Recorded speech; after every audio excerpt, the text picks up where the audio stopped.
أعوذ بالله من الشيطان الرجيم. بسم الله الرحمن الرحيم. ألف لام ميم.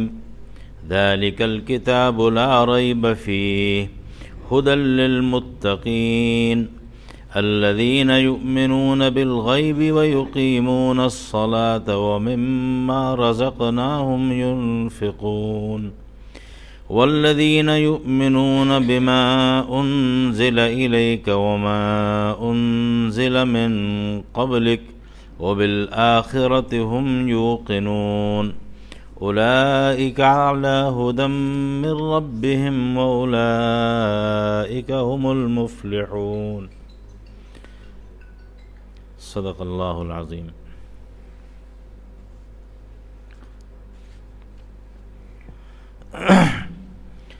محترم بزرگوں اور دینی و ایمانی بھائیوں، یہ سورہ بقرہ ہے جہاں سے قرآن پاک کا آغاز ہوتا ہے. اس سے پہلے سورہ فاتحہ گزر چکی ہے. سورہ بقرہ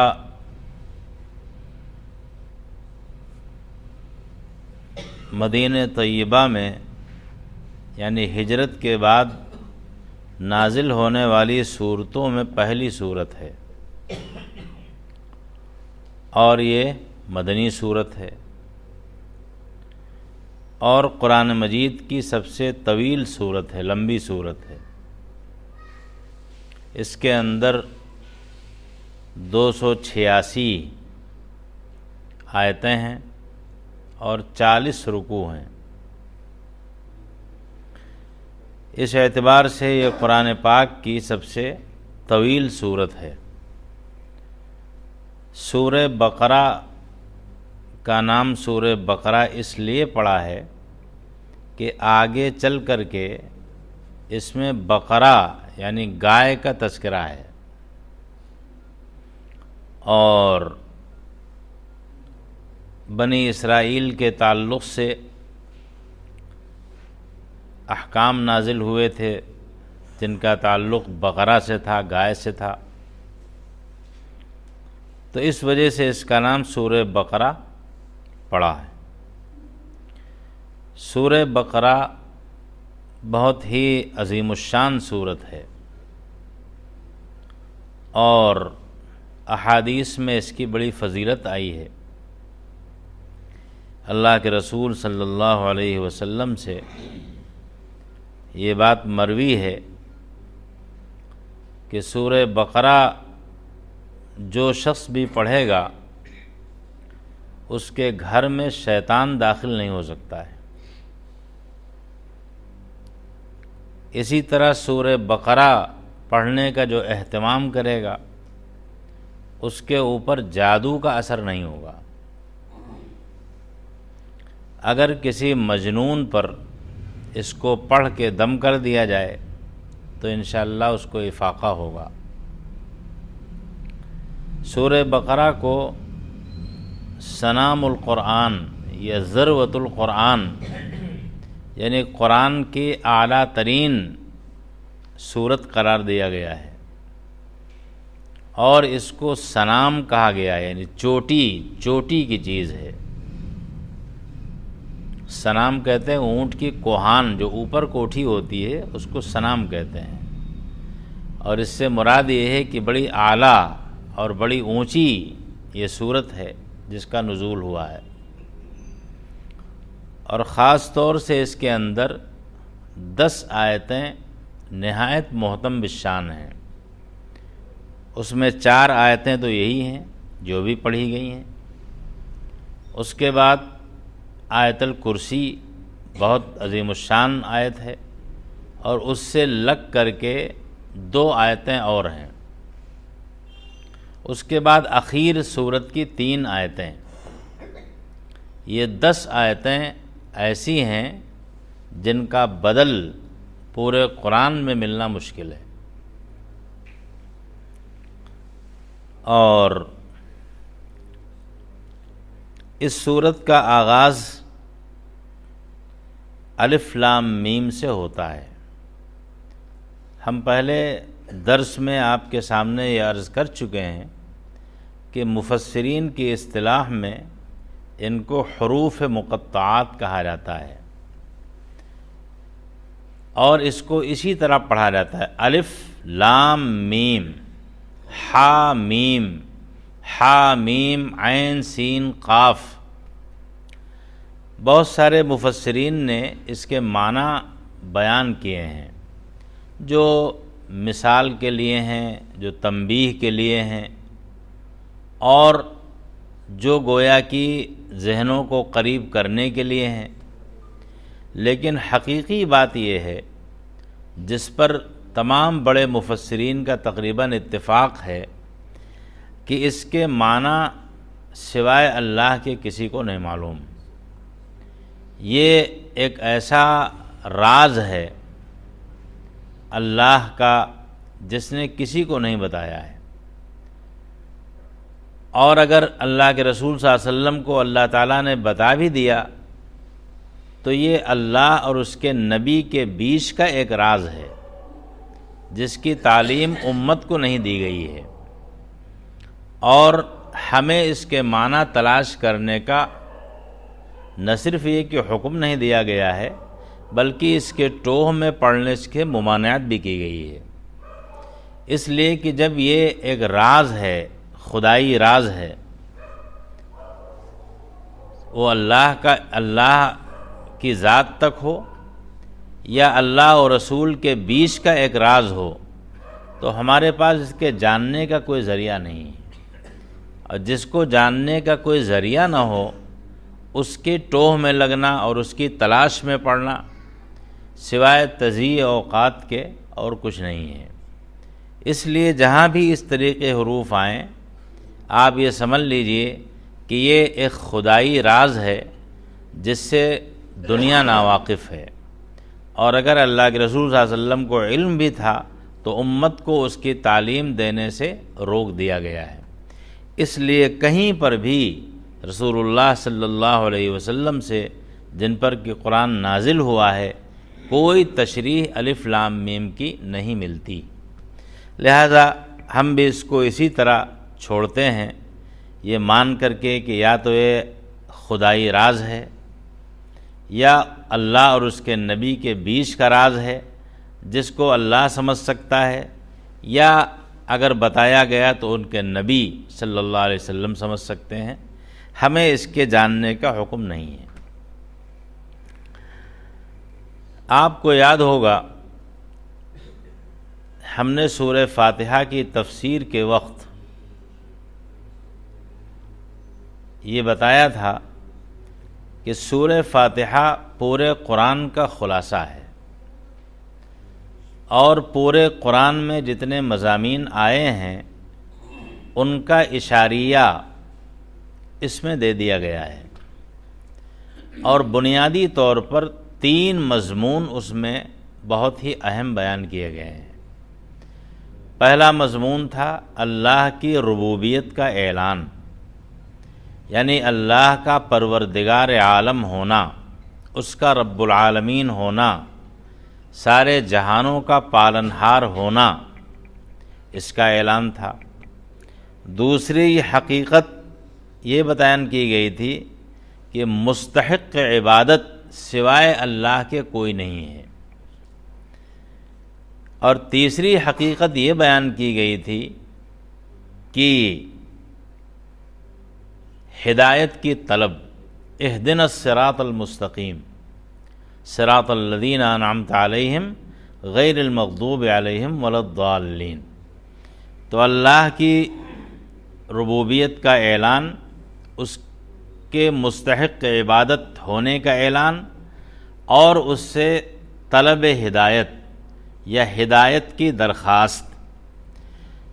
یہ جو سورہ بقرہ شروع ہو رہی ہے اور اس کے بعد کا سارا قرآن دراصل انسانوں کی اسی درخواست کا جواب ہے، اور اللہ رب العزت کی طرف سے یہ اعلان ہے کہ تمہاری درخواست کو، تمہاری دعا کو اور تمہاری طلب کو ہم نے مان لیا اور تسلیم کر لیا، اب ہم وہ ہدایت نامہ بھیج رہے ہیں جس کی تم دعا کیا کرتے تھے اہدنا الصراط المستقیم کے اندر۔ اسی لیے فرمایا گیا ذالک الکتاب، یہ ہدایت نامہ جس کی تم تمنا کرتے تھے، آرزو کرتے تھے، دعا مانگتے تھے، یہ وہی کتاب ہے۔ ذالک الکتاب، یہ وہی کتاب ہے، یہ وہی ہدایت نامہ ہے، یہ وہی رہنمائی کی کتاب ہے، لا ریب فیہ، جس کے اندر کوئی شک و شبہ نہیں ہے۔ شک و شبہ اس بات میں نہیں ہے کہ یہ اللہ کا کلام ہے، اللہ کی طرف سے آیا ہے، نبی پاک علیہ الصلاۃ والسلام کے قلب اطہر پر اترا ہے، اور سب سے امین فرشتہ، محبوب فرشتہ اللہ کا جو حضرت جبریل علیہ الصلاۃ والسلام ہیں فرشتے، ان کے ذریعے سے اترا ہے۔ لوح محفوظ سے اس کو نقل کیا گیا ہے، اور اس کی حفاظت کے اتنے طریقے اختیار کیے گئے ہیں، کہیں شک و شبے کا امکان ہی نہیں ہے۔ لوح محفوظ انسانوں کی، اجنہ کی، فرشتوں کی، سب کے دسترس سے باہر چیز ہے۔ جب اللہ کا حکم ہوتا ہے کہ اس میں سے اس کو نقل کرو، تو اس کو فرشتے نقل کرتے ہیں، اور پھر فرشتے اس کو لے کر کے حضرت جبریل علیہ الصلاۃ والسلام کے ساتھ میں نبی اور پیغمبر کے پاس آتے ہیں۔ سارے صحیفوں کا یہی حال ہے کہ وہ لوح محفوظ سے نقل ہوئے اور پھر نبی کے قلب اطہر پر اتارے گئے، فرشتے کے ذریعے سے اس کو لایا گیا، یہاں تک کہ وہ آپ علیہ الصلاۃ والسلام پر یہ قرآن نازل ہوا سب سے اخیر میں۔ تو اس میں شک و شبے کی کوئی گنجائش نہیں ہے کہ یہ اللہ کی کتاب ہے، اللہ کی طرف سے ہے اور اللہ کا کلام ہے۔ ہدی للمتقین، اللہ تعالیٰ فرماتا ہے یہ ہدایت نامہ ہے، اور ہدن کہا گیا ہے، عربی زبان کے اعتبار سے کہہ سکتے ہیں سرتا پا ہدایت ہے۔ یہ شروع سے اخیر تک پورا کا پورا قرآن، پورا کلام، یہ ساری کتاب سرتاپا ہدایت ہی ہدایت ہے۔ لیکن کن لوگوں کے لیے؟ للمتقین، ان لوگوں کے لیے ہے جن کو خدا کا لحاظ ہے، اور جو اللہ کے احکام کی مخالفت سے ڈرتے ہیں، سہم جاتے ہیں، جن کے اندر خوف خدا ہے، جن کے اندر خشیت ہے، جن کے اندر اس بات کی طلب ہے کہ ہم اللہ کے احکام کو پڑھیں اور عمل کریں، اور جن کے اندر اس بات کا خوف ہے کہ ہم اللہ کے احکام کی مخالفت نہ کریں، ہمیں اس بات کا خوف ہے کہ ہم مخالفت نہ کریں، ان کے لیے یہ کتاب سراپا ہدایت ہے۔ لیکن جن کے اندر نہ طلب ہے، نہ اللہ کے احکام کی مخالفت سے بچنے کا جذبہ ہے اور ڈر ہے، تو آپ دیکھ لیجئے کہ بہت سارے لوگ قرآن پڑھتے ہیں لیکن وہ قرآن سے کوئی فائدہ نہیں اٹھا پاتے۔ تو فرمایا گیا ہدی للمتقین، یہ کتاب ہدایت نامہ ہے، سرتاپا ہدایت ہے ان کے لیے جو اللہ کا لحاظ رکھتے ہیں، جن کے اندر خوف خدا ہے، اور جن کے اندر اس کی مخالفت کے جذبوں سے ان کے دل خالی ہیں۔ اب آگے ان کی صفت بیان کی جا رہی کہ یہ کون لوگ ہیں۔ الذین یقیمون الصلاۃ، الذین یؤمنون بالغیب ویقیمون الصلاۃ، یہ وہ لوگ ہیں متقی، اہل تقوی، اللہ سے ڈرنے والے، اللہ کا لحاظ کرنے والے۔ یہ کون لوگ ہیں؟ یہ وہ لوگ ہیں جو اندیکھی چیزوں پر ایمان لاتے ہیں۔ غیب کہتے ہیں ان چیزوں کو جو ہمارے حواس سے باہر ہیں، جن کا پتہ ہم نہ آنکھ سے لگا سکتے ہیں، نہ ہاتھ سے چھو سکتے ہیں، نہ زبان سے چکھ سکتے ہیں، اور نہ ناک سے اس کو سونگھ سکتے ہیں، جن کو اصطلاح میں حواس خمسہ کہتے ہیں۔ ان پر ایمان لاتے ہیں، ان کے جو غیب پر ایمان لاتے ہیں۔ آپ اس کو ایسے سمجھیے جیسے کہ ایک شخص کالے کپڑے پہنے ہوئے ہے، تو آپ کو دکھ رہا ہے کہ وہ کالے کپڑے پہنے ہیں۔ کوئی سفید پہنے ہیں تو آپ کو نظر آ رہا ہے کہ وہ سفید پہنے ہوئے ہیں۔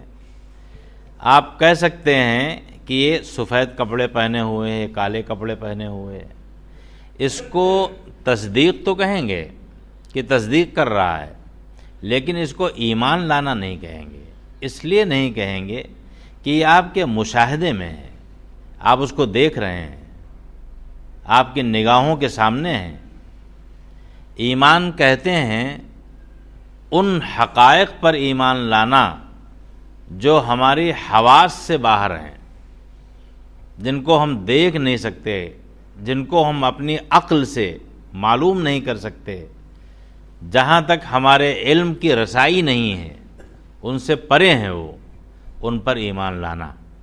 اسی لیے ایمان کی تعریف مفسرین نے یہ کی ہے کہ نبی کے بتائے ہوئے حقائق کو، نبی کے بتائے ہوئے حقائق کو نبی پر بھروسہ کر کے یقینی طور پر ایمان لانا، یقینی طور پر تسلیم کرنا، اس کا نام ہے ایمان۔ یعنی خالی اس وجہ سے کہ چونکہ نبی بتا رہے ہیں اس لیے ہم ایمان لائیں گے، چونکہ رسول کا کہنا ہے اس لیے رسول کے کہنے کی بنا پر ہم تسلیم کریں گے۔ ہماری آنکھیں نہیں دیکھ رہی ہیں، ہم اپنے علم سے نہیں پہنچ سکتے، ہمارے حواس سے باہر کی چیز ہے، لیکن چونکہ نبی کہہ رہے ہیں اس لیے ان کے قول پر اعتماد کر کے، بھروسہ کر کے ہم اس چیز کو مان رہے ہیں، اس کا نام ایمان ہے۔ مثلاً غیب کی باتیں ہیں، اللہ کی ذات ہے، اللہ کی صفات ہے، اور قیامت کا وقوع ہے، حساب و کتاب ہے، جنت اور دوزخ ہے، تقدیری باتیں ہیں، اور بہت ساری چیزیں ہیں۔ ان تک نہ ہمارا علم پہنچ سکتا ہے، نہ ہماری آنکھیں پہنچ سکتی ہیں، اور نہ ہی ہمارے پاس کوئی ایسا ذریعہ ہے جن سے ہم ان باتوں کو معلوم کر سکیں۔ اس لیے کہ ان کا ہر ایک کا ایک دائرہ کار ہے۔ مثلاً ہماری آنکھ 100 میٹر دیکھ سکتی ہے، 200 میٹر دیکھ سکتی ہے، 500 میٹر دیکھ سکتی ہے، لیکن ایک حد ہے۔ ہمارا علم، آپ کتب خانے کے کتب خانے چھان ماریے اور ساری لائبریریاں آپ دیکھ جائیے، اس کے باوجود بھی جو علم آپ کو حاصل ہوگا، ہمیں اور آپ کو، اس کا ایک دائرہ ہوگا۔ بہت ممکن ہے کہ ہم سے کوئی ادنا شخص بہت سی باتیں اس کو اتنی معلوم ہو جو ہمیں نہیں معلوم، اور بسا اوقات ایسا ہوتا ہے کہ چھوٹے سے چھوٹا آدمی جس کو ہم کچھ سمجھتے بھی نہیں ہیں، وہ ایسی ایسی باتیں بتا دیتا ہے جو اچھے پڑھے لکھوں کو معلوم نہیں ہوتی ہیں۔ تو علم کا ایک دائرہ کار ہے، نگاہ کا ایک دائرہ کار ہے، ہماری عقل کا ایک دائرہ ہے، ہمارے حواس کا ایک دائرہ ہے، لیکن جو چیزیں ان تمام دائروں سے اوپر کی ہیں انہی کو وحی کہتے ہیں، اور وہی وہ حقیقتیں ہیں جن کو کوئی بھی پیغمبر اور نبی دنیا والوں کو بتاتا ہے، اور اس کا سب سے بڑا مظہر ہمارے نبی حضرت محمد مصطفیٰ صلی اللہ علیہ وسلم ہیں، جنہوں نے دنیا والوں کو اللہ کی ذات کا تعارف کرایا، اللہ کی صفات کا تعارف کرایا، جنت اور دوزخ کی خبر دی، حساب و کتاب کے بارے میں بتایا، پل صراط کو بتایا، اور جناب والا تمام غیبی حقیقتیں اور تقدیر کی باتیں بہت ساری بتائیں جو انسانوں کو معلوم نہیں تھی اور ہمارے دائرے میں نہیں تھی۔ تو ایمان بالغیب کس کو کہتے ہیں؟ وہ حقائق جو ہمارے حواس سے باہر ہیں، اور رسول کے بتانے کی وجہ سے ان پر اعتماد اور بھروسہ کر کے ان کو تسلیم کر لینا، یہ ایمان بالغیب کہلاتا ہے۔ تو اللہ تعالیٰ فرماتا ہے کہ یہ متقی وہ لوگ ہیں جو غیب پر ایمان لاتے ہیں، اخروی حقیقتوں پر، اندیکھی حقیقتوں پر، ان سچائیوں پر جو ہماری نگاہ میں تو نہیں ہیں لیکن رسول برحق نے بتایا ہے، اس وجہ سے ان پر ایمان لاتے ہیں۔ تو ایک چیز تو ہوئی ایمان۔ وَيُقِيمُونَ الصَّلَاةَ الَّذِينَ يُؤْمِنُونَ بِالْغَيْبِ وَيُقِيمُونَ الصَّلَاةَ وَمِمَّا رَزَقْنَاهُمْ يُنْفِقُونَ۔ یہ متقی جو ہیں، تقوی والے لوگ، متقی لوگ، ان کی 3 صفتیں بیان کی گئی ہیں۔ پہلی صفت ہے ایمان بالغیب، اور ایمان بالغیب وہ سچائی ہے جس پر سارے اعمال کا دار و مدار ہے۔ آپ سمجھ لیجئے کہ اگر ایمان نہیں تو کوئی عمل معتبر نہیں ہے۔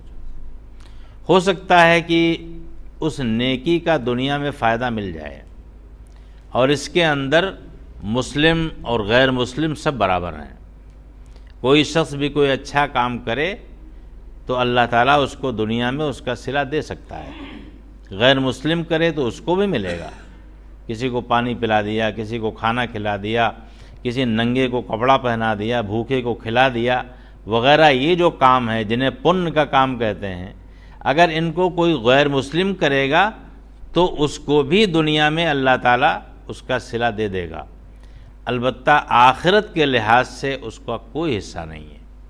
یہی حال اگر کوئی مسلمان کرے، ظاہر ہے کہ ایمان کے بغیر مسلمان کہاں ہے، لیکن اگر سچا ایمان نہیں ہے، منافق کسی صورتحال ہے، تو ایسے شخص کا بھی کوئی اعتبار نہیں ہے۔ لہذا ایمان سب سے اصل الاصول ہے، 100 باتوں کی ایک بات ہے، ہر چیز کی جڑ ہے، ہر عمل کا دار و مدار ہے، اور وہ کیا ہے؟ رسول برحق کی بتائی ہوئی سچائیوں کو رسول کے بتانے کی وجہ سے تسلیم کر لینا اور مان لینا۔ اس کے اندر تمام غیبی حقائق اسی صفت کے اندر آ گئے۔ تو پہلی صفت ہے ایمان بالغیب۔ دوسری صفت ان کی ہے یقیمون الصلاۃ، یہ لوگ وہ ہیں جو نماز قائم کرتے ہیں۔ یہ بڑا اہم لفظ ہے۔ اقام یقیم و اقامتاً کے معنی یہ نہیں ہوتے ہیں نماز پڑھنا، اقامہ کے معنی اصل میں سیدھی کرنا۔ یہ وہ لوگ ہیں جو نماز کو سیدھا کرتے ہیں، درست کرتے ہیں، اور درست کرنے سے مراد یہ ہے کہ نماز کو فرائض، واجبات، مستحبات، سارے آداب، خشوع و خضوع، اللہ کو حاضر و ناظر جان کر کے اس کے سامنے پیشی کا خیال کر کے پھر نماز پڑھتے ہیں۔ اس کا نام ہے اقامت صلاۃ۔ مطلق نماز پڑھ لینا مراد نہیں ہے، نماز کو ٹھیک کرتے ہیں، نماز کو درست کرتے ہیں، اور نماز کو قائم بھی کرتے ہیں اور اس کو بہتر سے بہتر ادا کرتے ہیں۔ تو یہاں پر یہ لفظ ادا کیا ہے، لیکن مراد اس کی ساری اپنی کیفیات کے ساتھ ہے۔ فرائض کا بھی لحاظ ہو، واجبات کا بھی لحاظ ہو، مستحبات کا بھی لحاظ ہو، وقت کا بھی لحاظ ہو، خشوع خضوع کا بھی لحاظ ہو، اس کا بھی خیال ہو کہ ہم رب العالمین کے سامنے حاضر ہیں۔ یہ جو نماز ہے اس کے لیے قرآن کہتا ہے یقیمون الصلاۃ، نماز قائم کرتے ہیں، یہ نماز کو ٹھیک ادا کرتے ہیں۔ اور تیسری صفت ہے وَمِمَّا رَزَقْنَاهُمْ يُنْفِقُونَ۔ یہ بھی بہت عجیب و غریب صفت ہے، اور وہ یہ ہے کہ مما رزقناہم ينفقون، ہم نے انہیں جو کچھ بھی دیا ہے، مال دیا ہے، اس میں سے خرچ کرتے ہیں۔ یعنی ایک ایسا جملہ ہے جو ایک شریف انسان کے اندر یہ جذبہ پیدا کرتا ہے کہ ہمارے پاس جو بھی مال ہے، ایک کوڑی ہو یا 1 کروڑ ہو یا 100 کروڑ ہو، یہ جو کچھ بھی ہے یہ اللہ کا ہے، اللہ ہی کا دیا ہوا ہے۔ لہذا اگر سارا کا سارا ہم سے اللہ لے لے یا ہم اللہ کو دے دیں تو بھی اس سے حق ادا نہیں ہو سکتا۔ البتہ اللہ تعالیٰ نے کل کے کل مال کا مطالبہ نہیں کیا ہے، بلکہ اس مال کے ایک حصے کا مطالبہ کیا ہے، اور یہ فرمایا گیا ہے کہ وَمِمَّا رَزَقْنَاهُمْ، ہم نے انہیں جو کچھ بھی دیا ہے اس میں سے وہ کچھ خرچ کرتے ہیں۔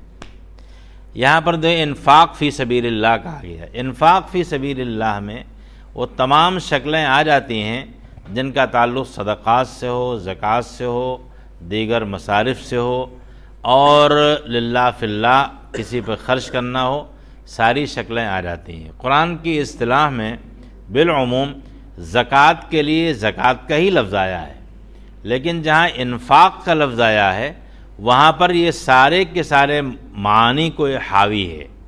البتہ یہ ہے کہ ہمارے نزدیک اب جو ہم لوگوں کا حال ہو گیا ہے وہ یہ ہے کہ زکوٰۃ ہی دے دیں، بہت بڑی بات ہے۔ لوگ زکوٰۃ ہی کہاں دے رہے ہیں؟ گنے چنے لوگ ہیں جو زکوٰۃ دیتے ہیں، صحیح زکوٰۃ۔ ایک تعداد ایسی بھی ہے جو اندازے سے نکال دیتی ہے، اور بڑی تعداد تو وہ ہے جو زکوٰۃ دیتی ہی نہیں ہے۔ قرآن کا مطالبہ کیا ہے؟ آپ زکوٰۃ نہیں دیں گے تو یاد رکھیے اللہ کے یہاں باز پرس ہوگی، اور اس کے اوپر اللہ کا شدید ترین عذاب ہے۔ اصل مطالبہ یہ ہے لن تنالوا البر حتی تنفقوا مما تحبون، کہ تم کامیابی اور نیکی کو ہرگز اس وقت تک نہیں پا سکتے جب تک اس میں سے نہ خرچ کرو جو تمہیں عزیز ہے اور محبوب ہے۔ یعنی زکوٰۃ کے سوا، آج تو ہم لوگ زکوٰۃ کے سوا پر کوئی ذمہ داری محسوس ہی نہیں کر رہے ہیں، زکوٰۃ ہی دینے میں لالے پڑے ہوئے ہیں، اور قرآن کا مطالبہ یہ ہے کہ زکوٰۃ تو دینا ہی دینا ہے، آپ نہیں دیں گے تو گنہگار ہوں گے، سزا کے مستحق ہوں گے، اللہ کا غضب نازل ہوگا۔ اور مطالبہ یہ ہے کہ اس میں سے خرچ کرو جو زکوٰۃ کے سوا ہے۔ آخر 2.5 روپے ہی تو زکوٰۃ ہے 100 روپے میں، باقی آپ کے پاس تو سارے پیسے ہیں۔ آپ یہ بھی کر سکتے ہیں کہ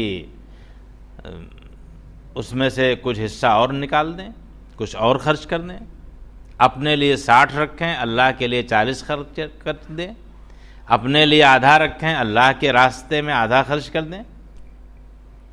اللہ تعالیٰ فرماتا ہے، حدیث میں آتا ہے کہ اے میرے بندے، اللہ شکوہ کرتا ہے، اے میرے بندے، میں پیاسا تھا تو نے مجھے پانی نہیں دیا، میں بھوکا تھا تو نے مجھے کھانے کو نہیں دیا، کپڑے کی حاجت تھی تو نے کپڑا نہیں دیا۔ تو بندہ کہتا ہے رب العالمین، آپ کے فضل سے، انعام سے تو دنیا چل رہی ہے، دنیا کھا رہی پی رہی، آپ کو کیا حاجت ہے؟ تو فرمایا کہ مراد یہ ہے کہ ہمارا فلاں بندہ تمہارے محلے میں، تمہارے پڑوس میں، تمہارے شہر میں بھوکا تھا، تم نے اس کو کھانا نہیں پہنچایا، وہ پیاسا تھا، تم نے پانی نہیں پہنچایا، اس کو کپڑوں کی حاجت تھی، تم نے کپڑا نہیں پہنچایا۔ اگر تم نے ایسا کیا ہوتا تو گویا کہ یہ کام میرے اوپر تم نے کیا ہوتا اور اس کا اجر میں دیتا۔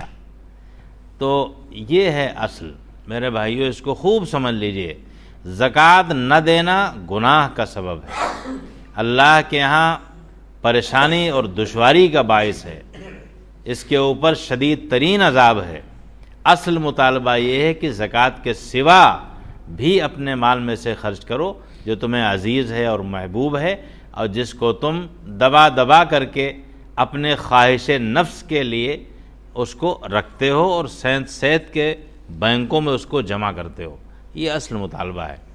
تو اللہ تعالیٰ فرماتا ہے وَمِمَّا رَزَقْنَاهُمْ يُنْفِقُونَ، اور ہم نے جو کچھ انہیں دیا ہے اس میں سے یہ خرچ کرتے ہیں۔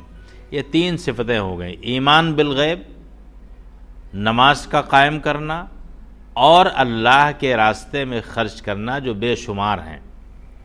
یہیں سے ایک بات اور سمجھ میں آ گئی کہ آپ کہہ سکتے ہیں، سوال کر سکتے ہیں کہ اللہ کے راستے میں خرچ کرنے اور نیک عمل کرنے کے تو بہت سارے ذرائع ہیں، بہت سے طریقے ہیں، لیکن یہاں پر دو ہی چیزیں عمل کی کیوں بتائی گئی ہیں؟ نوافل ہو سکتی ہیں، عبادات ہو سکتی ہیں، تہجد ہو سکتی ہے، اوابین ہو سکتی ہے، دیگر نمازیں ہو سکتی ہیں، تو یہاں پر خالی مطلق دو چیزیں، ایک یہ نماز ٹھیک ٹھیک پڑھتے ہیں یا قائم کرتے ہیں، یا زکوٰۃ یعنی خرچ کرتے ہیں اللہ کے راستے میں۔ بات اصل میں یہ ہے کہ جتنی بھی عبادت ہم بدن سے کرتے ہیں اپنی ذات سے، ان سب کی نمائندہ جو ہے وہ نماز ہے۔ ہم بدن سے جتنی عبادت کریں گے، رات میں کریں، دن میں کریں، استغفار کریں، توبہ کریں، وظائف پڑھیں اور نوافل پڑھیں، دیگر کام کریں، بدن کے ذریعے سے جتنی بھی عبادت کی جائے گی ان کی نمائندہ عبادت نماز ہے۔ اس لیے نماز کا تذکرہ کر کے ساری عبادات جو بدنی ہیں وہ اس کے اندر آ گئیں۔ اسی طریقے سے مالی جتنے بھی اخراجات اور خرچے ہیں جو آپ کریں گے، ان کا جو نمائندہ ہے وہ انفاق فی سبیل اللہ ہے، اللہ کے راستے میں خرچ کرنا۔ تو اللہ کے راستے میں خرچ کرنا یہ ایک ایسا لفظ ہے جو اس کی تمام شکلوں کو حاوی ہے، جیسے کہ نماز ان تمام شکلوں کو حاوی ہے جو بدن کے ذریعے سے عبادت کی جاتی ہے۔ تو یہاں پر یہ تین صفتیں بیان کی گئیں، ایمان بالغیب اور نماز کو ٹھیک ٹھیک ادا کرنا اور اللہ کے راستے میں خرچ کرنا۔ مدینہ منورہ کے ماحول میں ایمان لانے والے دو طرح کے لوگ تھے۔ کچھ تو وہ تھے جو مشرک تھے، ایمان لے آئے، اور کچھ وہ تھے جو اہل کتاب تھے، وہ ایمان لے آئے، یعنی یہودی تھے، نصرانی تھے، وہ ایمان لائے، یا مشرک و بت پرست تھے، وہ ایمان لائے۔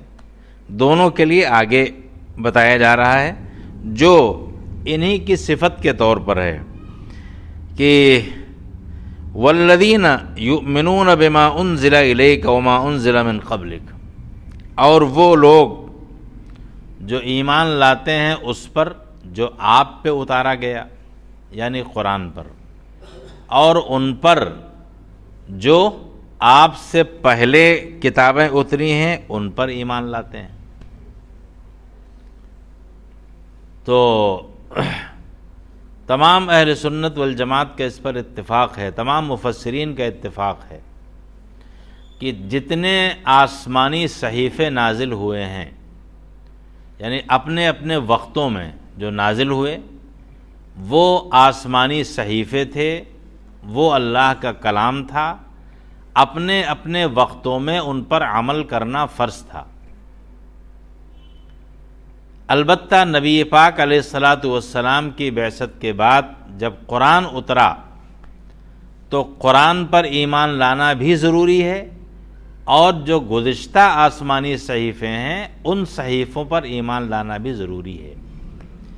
یہ نہیں ہو سکتا کہ آپ قرآن پر ایمان لائیں اور گزشتہ صحیفوں پر ایمان نہ رکھیں، ایمان معتبر نہیں ہے۔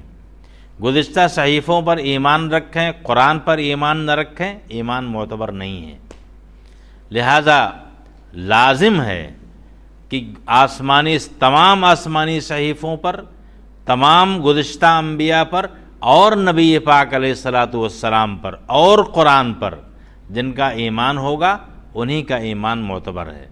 تو یہاں تذکرہ انہی لوگوں کا ہے جو ایمان لائے اس پر جو آپ پہ اتارا گیا اور اس پر بھی جو آپ سے پہلے اتارا گیا، یعنی توریت ہے، زبور ہے، انجیل ہے، دیگر صحیفے ہیں، ان پر ایمان لائے۔ وبالآخرۃ ہم یوقنون، اور یوم آخرت پر یقین رکھتے ہیں، ان کا ایقان ہے، یقین ہے۔ یہ ایک بہت بڑی چیز ہے۔ ایک بات اچھی طرح سے سمجھ لیجئے، انسداد جرائم یعنی جرائم کی روک تھام سرکاری قوانین سے نہیں ہو سکتی۔ اور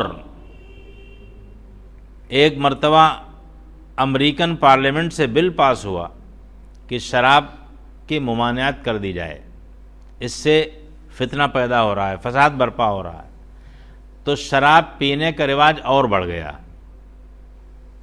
وہ کہتے ہیں کہ المحظور محبوب، جس چیز سے منع کیا جائے اس کی چاہت اور بڑھ جاتی ہے۔